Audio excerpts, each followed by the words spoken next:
Thank you all so much for being here. Sorry we couldn't give you a more beautiful day, but it's just sort of what you get in Denver every day. Really excited to launch this partnership today. I want to say a couple of things about our broader housing strategy, what we're doing and why we're doing it, and why today's announcement is such an important part of that. As you all know, there are multiple ways for us to go about trying to solve the crisis that is working families in Denver being able to afford to live in Denver.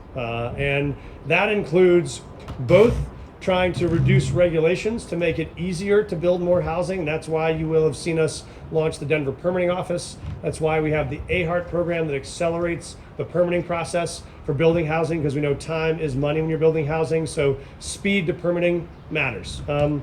The other thing we can do is to help reduce the cost of building housing, and that is what today is about. And of course, the third part is, yes, investing in more affordable housing, but investing in affordable housing in partnership with other private investors, so it reduces the total amount of public dollars that we put in. So it's really about reducing regulations and making it go faster. It is about reducing the cost of building, and then it is also about making sure that we can put public investment in. What we are announcing today is that today we are going to launch a new partnership to bring on more housing for middle-class families, and to do it without having to invest new city dollars to make that possible. And here is how we do it. Together with a partnership with the Denver Housing Authority, which we're very excited about, we will launch today a program to build housing for families making from about $60,000 to $100,000. I am making a new commitment, thanks on Jamie Rice's advice for me. I'm not going to talk about AMI levels ever again when we talk about housing, because you know what? Those of us that do the job every day forget what those numbers mean. So all I'm going to talk about is, how much does someone make who lives in this housing? This is targeting folks who make $60,000 to $100,000. So that means, I had a friend last week who was so proud because they got their daughter all the way through high school. She got into DU. She went to DU for 4 years. She graduated. They threw the big party for her. She got a job. She's going to be a social worker working in Denver. She's so excited because she's making $64,000 in that job. And then the mom's like, she can't find a place to live in this city. That is exactly the problem. These are folks that have done all their hard work. They've gotten a great job. They're providing for this city. They're working as teachers and nurses and firefighters and servers at your favorite restaurant. And right now, the city is too expensive for them to live. This middle-class housing is about supporting those working folks who want to stay in the city. And Jamie and Joaquin will talk you through more the details and structure of how this works. But this is going to allow us to bring on more and more housing units for folks that are working in Denver from $60,000 to $100,000 of income, and to be able to offer property tax rebates to folks that are going to commit to building this type of housing. What that means is, if you are a developer or an investor who said, I'd always wanted to be able to do affordable housing, but I couldn't make the math pencil. This now makes that math pencil by providing that tax relief that makes it possible for people to get into building middle-class housing that weren't doing it before. That means more affordable housing for Denver workers. It means more neighborhoods you can afford to live in, and it means more people who've called Denver home for a long time who can stay, their kids can stay, their parents can stay, and the city stays vibrant and diverse in all the ways we want it to be. So that is why we're so excited about this effort that we're launching today. Super grateful for Joaquin and our friends at DHA for both being incredible partners and for hosting us today. I am going to give it over to Jamie Rife, who is the brains of the operation, who runs our housing department here at Denver and has been the critical partner in building and designing this effort. Thank you so much, Jamie. I'll turn it over to you. Good morning, everybody. This is a really exciting day. As the mayor alluded to, it is really difficult to create housing for a lot of working Denverites. And so today, this partnership will allow us to do a couple of things. Number one, what will happen on July 15th, developers, mark your calendars, July 15th, we will open up on HOST website a portal to be able to apply, submit a letter of intent for this new program. What that allows HOST to do is review these applications, look at them and say, okay, these projects who have this tax exemption will be able to pencil, will be able to build them because of this program. And we will underwrite those programs and send them to our friends at DHA, who have what I like to call the superpower of being able to give property tax exemptions to these programs. We are hoping during this first kind of phase, we will have 5 projects or about 500 units that otherwise would not be doable here in Denver for people, again, like the mayor said, making about $60,000 to $100,000 a year. So that are some of the details. We're very, very grateful to our friends at DHA for being able to partner with us on this new program, and really look forward to creating more and more housing through this no-cost program to the city, and be able to open doors for working class Denverites. Thank you. With that, I'm going to hand it over to Joaquin.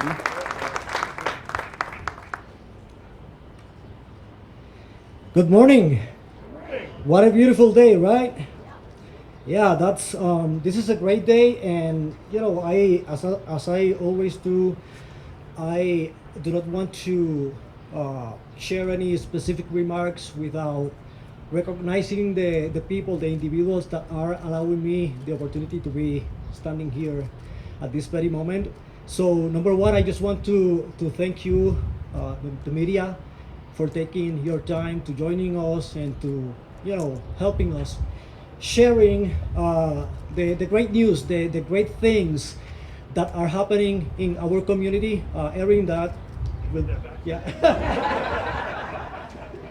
Thank you. So thank you, the media, for not only asking the tough questions when necessary, but also for joining us when we have really amazing things to share in the best interest of the people that we so proudly serve. I want to also recognize our friends at Host, specifically our great Executive Director, Jamie Rife, Adam Lyons, Deputy Director of Housing Opportunity, Alex Marchese, Acting Development Director, and of course, my amazing DHA real estate team, specifically Erin Clark, whose leadership has been very essential in terms of making all of this happening. Athena Lovato, whose leadership has been instrumental in making sure that the existing special limited partnership programs is successful. And of course, Sean Garvey, our development manager, who is going to be managing directly this companion program, as we are calling it, the Middle Income Special Limited Partnership pilot that we are launching today. So today is not business as usual. Today we make it clear the housing industry in Denver is evolving, and the Denver Housing Authority, in partnership with Mayor Mike Johnston and the City and County of Denver, is leading that evolution. I applaud Mayor Johnston's vision for housing, because he understands that housing is about dignity, it is about opportunity, and it is about justice. Thank you, Mayor Johnston, for allowing us to be part of your vision. For too long, a critical segment of our community, I am talking about middle income families and individuals, have been shut out of housing solutions. These are people who teach our children, respond to our emergencies, keep our city clean, and our infrastructure moving. These are the people who make Denver work. Teachers, nurses, bus drivers, and city workers, individuals earning between $50,000 and $100,000, and families earning up to $185,000. They have been pushed to the margins. They earn too much for traditional affordable housing, yet far too little to compete in Denver's skyrocketing housing market. And when housing costs are out of reach, the American dream becomes exactly that, a dream.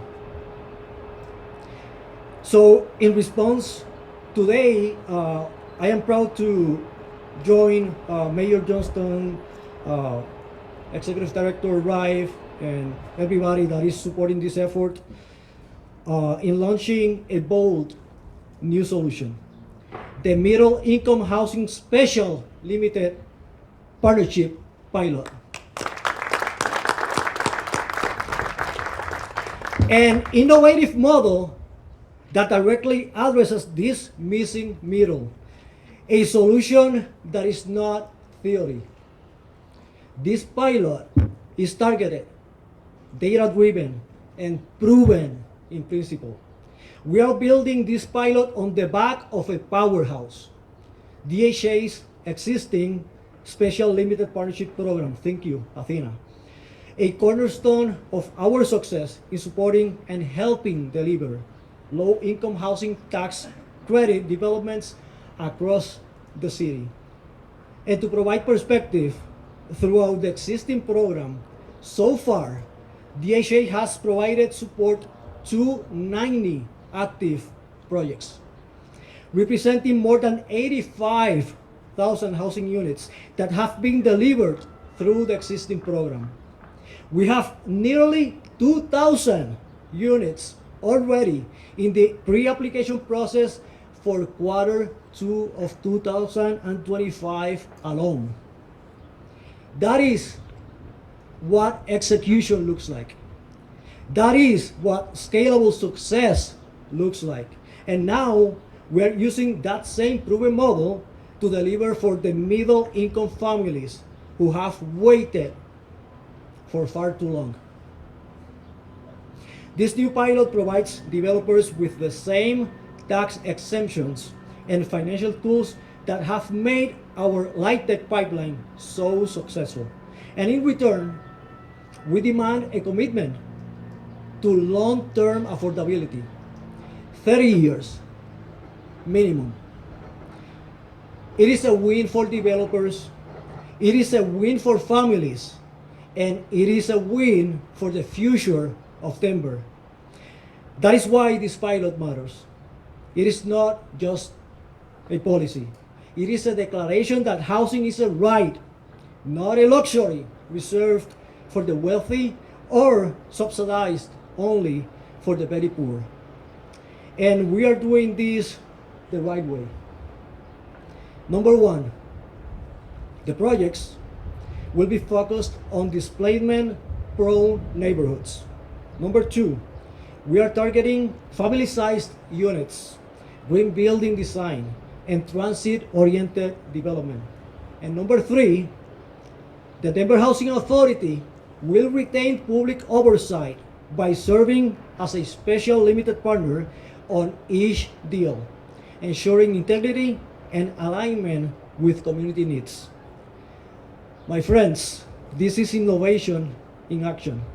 This is government and development aligned for the public good, following the vision of Mayor Johnston for housing and the tools and resources that we can provide as a meaningful partner.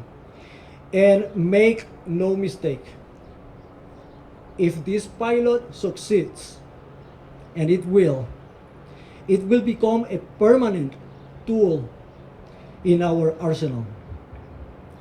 One that cities across the nation will look to as a model for bridging the affordability gap. That is how important this program is, and this announcement this morning, for which I thank you, media, for being here with us to share the great news. We are not waiting for the market to correct itself. We are not waiting for others to solve the crisis. DHA and the City and County of Denver are doing what trailblazers do. We are acting boldly, responsibly, and with purpose. To conclude, I want to reiterate that as the next step, round one letters, as Director Rife was mentioning, round one letters of intent open on July 15, and approvals will be expected to be provided by late 25, early 2026. Lastly, to our development partners, this is your opportunity to lead. If you're serious about equity, about housing innovation, about impact, this is your moment. Let's build something extraordinary together. And to our residents, I want to say, we hear you. we hear you, we see you, and we are building for you with every tool, every partner, and every ounce of urgency we have, because Denver doesn't and will never stand still, and neither do we. So thank you so much for your attention. I just want to transition to introduce somebody that is very important to us. He gave us an opportunity to prove that this program works, and I know that he's going to talk to you about the impact that the program itself represent, but also, I mean, how through this program he has been put in a position to provide very much necessary community impact. So it is my pleasure to introduce to you Mr. Ivan Anaya. He is the president of the Mountain West region for Columbia Ventures. Ivan.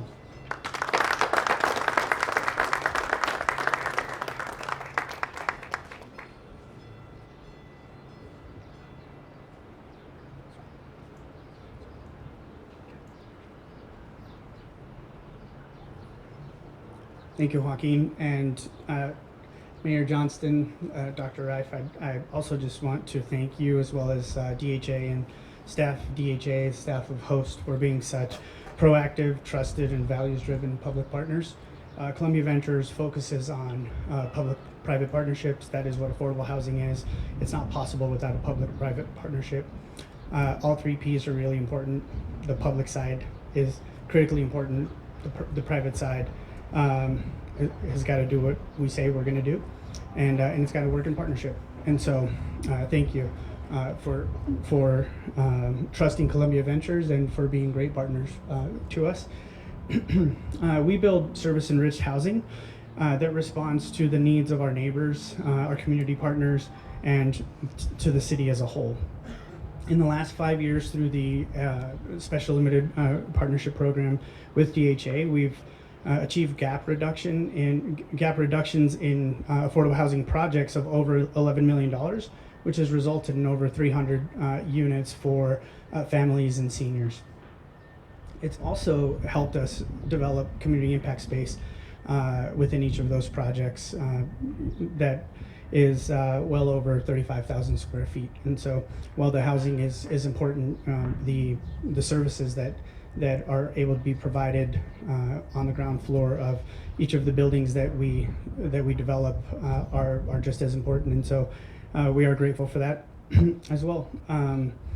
So that translates to approximately 2,200 units, $2,200 per unit per year in tax exemption or tax savings. On our 152 unit Being a Senior project, which will break ground next month, that translated specifically to using the 2024 mill levy, $394,000 a year in operational expense reduction. That means we were able to borrow $5 or $6 million more to be able to get the project done. So when we talk about a program like this helping us pencil a project, Being a Senior, 152 units with an 8,000 square foot senior center in an area that doesn't have any services for seniors or housing, affordable housing for seniors, would not be happening. We wouldn't be breaking ground next month. So I do applaud both the city for its partnership as well as DHA for its partnership in helping us get that project going. And that's not to mention other benefits that come with the Special Limited Partnership. There's reductions sales and use tax at the state level. There are reductions in other fees that the city otherwise would charge to be able to get these projects going. Those fees are important. We know where the city's budget is, and so we appreciate that type of investment in affordable housing is so intentional, Mayor. And I want to say that personally, thank you. So how does that translate to middle income? We are currently developing a 330 unit project on the Auraria campus, also a P3 development. And that 330 unit development will benefit from if we're accepted as one of the projects in the program would benefit from $800,000 a year in tax savings, and so that translates over 15 years. If you just take a 3% inflation factor on that, over 15 years, that's more than $15 million in operating expenses that allow us to keep the units between 60 and 100% AMI, which is exactly what we're targeting for that project. It also will allow us to build a state-of-the-art new early learning center for the Auraria campus, Colorado Shines Level 5 early learning center. They'll expand their capacity by 30% as a result, and so not only is it affordable housing, but it's also affordable childcare that is going to be taking place on at that project. So this is a model worth expanding. I appreciate the partnerships on the affordable housing side. Look forward to seeing this new program take place at the middle income or middle class level, and this directly translates to combat what we call the Colorado paradox, right? Colorado consistently ranks highly from an education standpoint. We have very highly educated people, but we struggle to retain and promote homegrown talent. And so a project on the Auraria campus that provides 330 units not only targets the Colorado paradox, but it also makes the city more attractive. It makes the campus more attractive, not just to students, but to faculty and staff, top talent that otherwise may be looking at other markets, other universities to take their talents. And so thank you again for the partnership. Aaron Clark, Athena, thank you for the work. Sean Garvey on Vigna Senior, as well as Vigna Apartments, and as well as Dr. Reif. Alex and your team have been great to work with as well, and we look forward to breaking ground next month. Let me turn it back. Yep. Thank you so much. I'll just say one more thing and open up to questions. Today is a big win for Denver middle class families, because what we are going to do is commit to building a lot more housing in this city where middle class families can afford to live.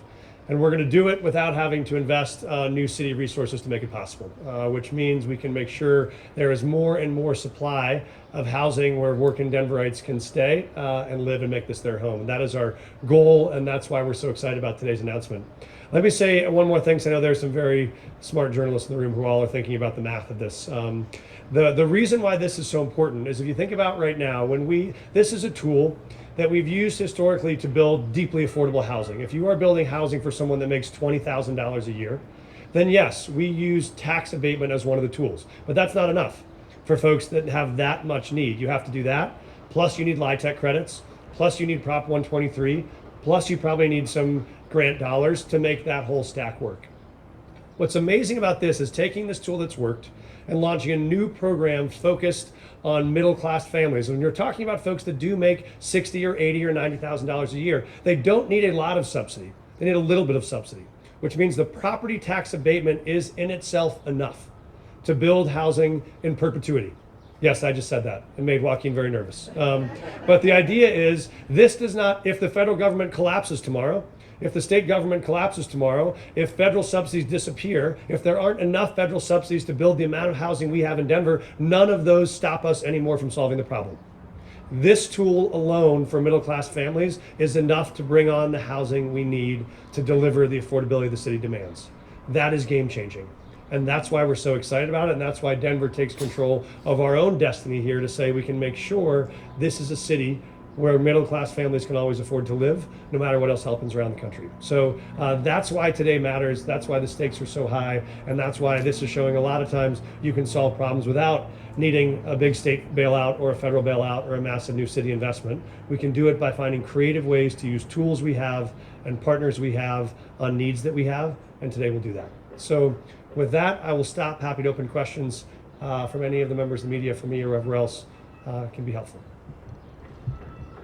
Yes, Kyle. So, I'm doing the math. I don't know Yes, if sir. it's smart, but help me out here. Okay, with the tax rebate, presumably those taxes would, there wasn't a rebate, be going back into the city. Correct. Looking at, $250 million budget. Yes. Do you have the hard math of how many taxes we're going to be losing with rebates? And then any Yeah. projections about like other spending that might be Yes. associated with being in the state? Yeah, so the key is, as both Jamie and Joaquin described, is this is housing that will not get built absent of this tool, which is right now, a market rate developer would not build a unit at $1,400 a month when you can build the same unit at $2,000 a month. Unless there is an incentive to make that math work, and this does that. So what would happen is, absent this, we wouldn't see new construction of units of this sort. We wouldn't have those families that stay. I haven't done the complex economic analysis, but we do know, Kyle, is what that would mean is these are families that would otherwise now move to Thornton or move to Broomfield and then try to commute back and forth to their job in Denver or leave a job in Denver. So the economic impact of not just that person being in that unit paying the rent, but them paying sales tax here, property tax here, income tax here, those all really matter. So we think that is an existential need for the city. And so we can tell you, I mean, Yvonne had an example of what the property tax abatement would mean specifically for their project, which could be up to, I think, $800,000 a year, you were saying. And so that's how many units? So that's 2,500 units. $2,500 per unit. Yeah, so it's about $2,000 per unit per year, potentially having a property tax savings. But that's spread across a whole bunch of city expenditures. Some of those are public schools, some of those are the city and others. And so we think the return is great on those dollars because the benefit of someone staying and adding to the economy is far bigger than the property tax loss. And it's not revenue we're counting on in the current budget, so it is not a cut on our projected revenues for 25, 26, 27, any of those years. So the math sort of, it's all added bonus for us. It's not in our current math. Other questions? Yes. This might be better for Joaquin or Most things probably are better for them than for me. does DHA having like ownership credit in the deal, does it keep the property at a certain AMI level for a certain amount of time as a result? How do you ensure that the property stay at that AMI for a long period of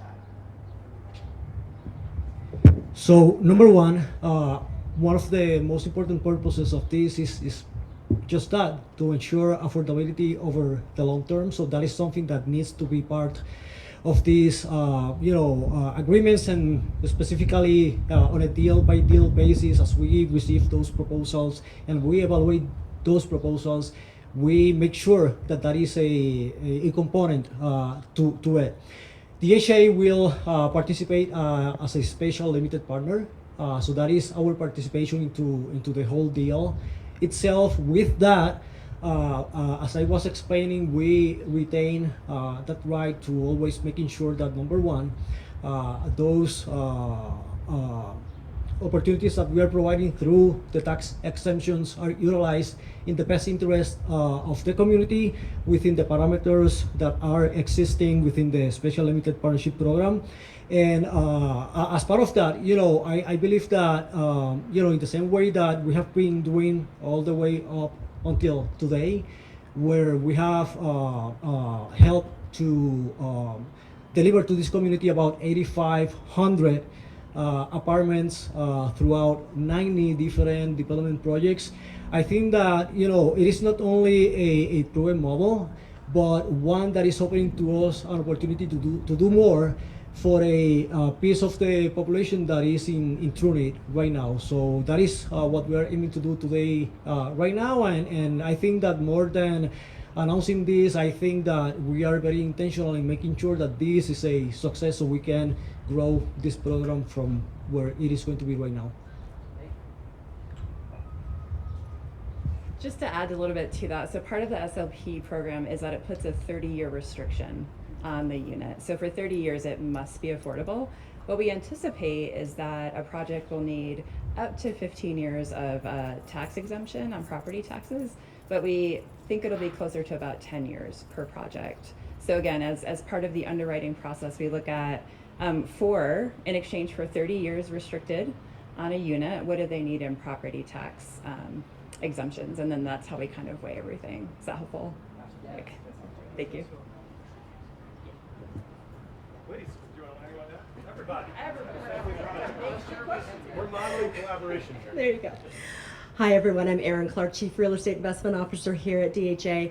And just wanted to share that with respect to that ownership piece specifically. So yes, as a special limited partner, DHA, we have it's through state statute that we have this authority, and we typically do it at 0.01% of the ownership of the development group there. So we get into their overall org chart, but we would take a 0.01% interest in that deal so that we are showing up as an owner in that particular property. And then to the other point, we typically there's a right of first refusal that goes with that as well. And so these are ways that we're ensuring that long-term affordability and that we are formally a part of the ownership of that deal. And to the earlier point, we only do this as stewards of public dollars and of tax revenues if we can prove that but for this particular form of investment, this housing would not be built. And so we continue throughout a deal to keep reviewing those financials as well to make sure that that is still true for us to stay in. Great question. Any others that we have? Yeah, Scott. Can I ask a question that a reader just asked me, which is they're seeing all these cranes up in the city. Cue skyline of cranes. Some of which have high vacancy rates. And the reader was wondering, do we have enough housing in the city? And then in terms of affordable housing, how many units behind are we? I know that's a number you all track. We don't have enough housing in the city, and we don't have enough housing in the city that is deed restricted to stay affordable. So we are about, last I checked, about 40,000 units short of what we would call deed restricted affordable housing. And what that means is just you don't have to pay more than 30% of what you make in rent, even if you're making 60 or 70 or 80 or $90,000 a year. And so the focus here is, and also what we like about this is this allows a developer to build mixed income development. So you might have 100 units in your building. You might decide only 30 of them are you going to apply to be in our program. 30 of those units would be deed restricted to be for a middle class family. The other 70 could be market rate. Will only property tax abate those that are affordable, but it still allows for mixed income development, which we think is healthy for the city. And so I like to say that beauty is you walk into that building and there's two apartments on the same floor, and a doctor walks into one and a nurse walks into the other, and they both have the exact same finishings. One of them we tax abated to make permanently affordable. The other is a market rate unit, but they're both Denverites who add a ton to the city that we want to make sure stay here. The 40 was That's 40,000 affordable units over the next 10 years. Am I ballpark still correct on that number? Great. Hopefully it hasn't gotten dramatically worse since I checked on it last time. Other questions? Let's have one more. Great. Go for it. Trifecta. I don't want to hug this. So, Dr. Greg, this is kind of a question for you, I Perfect. think, which is, we're seeing this fascinating trend. Street homelessness is down. General homelessness in the metro is way higher than it's been in a while. Some of the shelter homelessness seems to have to do with bottleneck that's happening where people are in the shelters, but there's nowhere really to put them. And I'm curious, with that context in mind, with this particular demographic, 60 to 100, what's the risk of homelessness for that population if they're to stay there? Like, For the 60 to 100%? yeah, and are we seeing that right now? Yeah, I think we're seeing, again, a lot of particularly families enter homelessness for economic reasons. I think one of the things that I'm really excited about for this program is we know a lot of people who are making this income level tend to rent more naturally occurring affordable housing. So if we can get them out of those lower cost units into units that more match what they're earning, that frees up a lot more affordable housing for people that are coming out of homelessness or have those lower incomes. It's called a moving chain where people move into an apartment that really meets their needs, and sometimes they're renting down because there's not that. We have a lot of this and we have some of this, but this is where we're missing right now, so people can get into these units, and that frees up some of our more deeply affordable units. Thank you.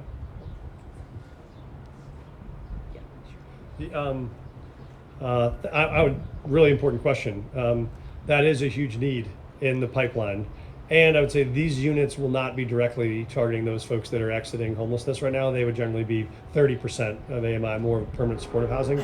But exactly what Jamie said, we know is there's not enough supply of housing for first-year teachers that work at DPS, and so they are taking units lower down in the affordability chain that otherwise would be available to someone that's exiting homelessness. And so the more that they have available at their income level, the more supply it opens up all across the chain. So that's why it's connected. But the real target for this would not be folks exiting homelessness. It's people with full-time jobs right now making salaries you'd be proud for your kid to have before your kid told you what it cost to rent in an apartment that she's trying to rent. So I think that's the place we're really focusing, and this is a game changer for that population of the city. Huge thanks to DHA. Thank you so much, Yvonne, for being here. Thank you all for joining us. Today is a great day for Denver. Can't wait to see more and more units coming up around the city where more and more of our neighbors can afford to live and stay. Thank you so much for being here.